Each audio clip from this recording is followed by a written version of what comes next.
Ask someone why they're crying and they'll usually say it's because they're sad. Ask why their heart is pounding and they'll say it's because they're frightened. The body reacts, we assume, because the mind has already registered an emotion. This sequence feels so obvious that questioning it seems perverse. William James questioned it anyway, and what he found turned the entire psychology of emotion upside down.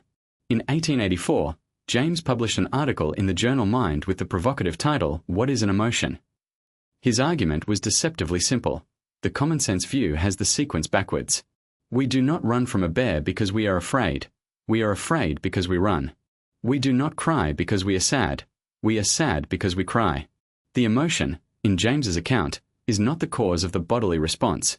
It is the perception of the bodily response.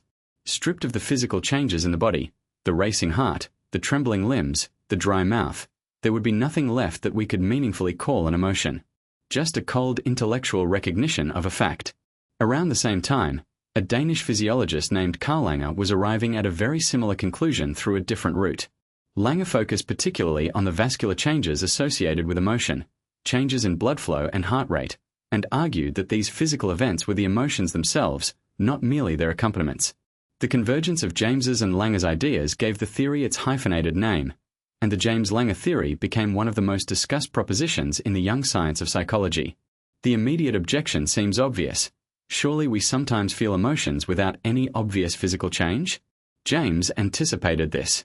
He argued that the body is always responding to our perceptual field in some way, even if those responses are subtle and difficult to detect. The key is that for any genuine emotional experience, there is always a bodily substrate. There is always something happening in the flesh that grounds the feeling in physical reality.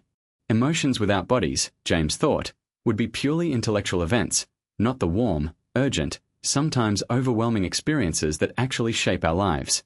The theory was attacked almost immediately, most famously by the physiologist Walter Cannon in the 1920s. Cannon pointed out that the same bodily states seem to accompany very different emotions. Both fear and excitement produce elevated heart rates and muscle tension, so the body alone cannot be determining which emotion we feel. He also showed that artificially inducing bodily changes through drugs did not reliably produce the corresponding emotions. These criticisms seemed to damage the James-Lange theory seriously, and for decades it fell out of favor. But the story did not end there. In the 1960s, Stanley Schachter and Jerome Singer proposed a two-factor theory of emotion that partly rehabilitated James's core insight. Emotion involves both physiological arousal and a cognitive label applied to that arousal. The body provides the raw material, the mind interprets it. This was closer to James than to Cannon, even if it was more complicated than James's original formulation.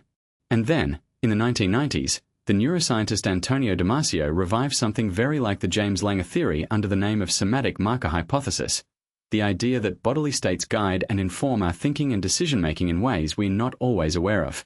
Damasio's work with patients who had lost the connection between their body states and their cognition showed that they also lost the ability to make good decisions, even when their reasoning faculties were otherwise intact. The body thinks. James had suggested something like this more than a century earlier. The practical implications of the James-Lange theory are striking. If emotions are in significant part the perception of bodily states, then changing your bodily state can change your emotional experience. This is not merely folk wisdom. Research on posture, facial expression, and physical behavior consistently shows that these factors influence emotional experience, not just reflect it. Adopting an expansive posture reduces cortisol. Forcing a smile slightly elevates positive effect. Moving your body vigorously changes how you feel about the situation you are in. These are Jamesian findings, whether or not the researchers know it. James did not claim that the mind is irrelevant to emotion, or that the body alone determines how we feel. His claim was more precise, that emotion is the mind's registration of what the body is already doing. This is a humbling insight for those who like to think of themselves as governed by pure reason. Our feelings are not ethereal visitants from some inner realm. They are grounded in flesh, in movement, in the physical reality of being an embodied creature in a world that provokes us. Understanding that connection, really understanding it, is the beginning of genuine emotional intelligence. Subscribe to The Psychology of William James to explore more of his timeless ideas.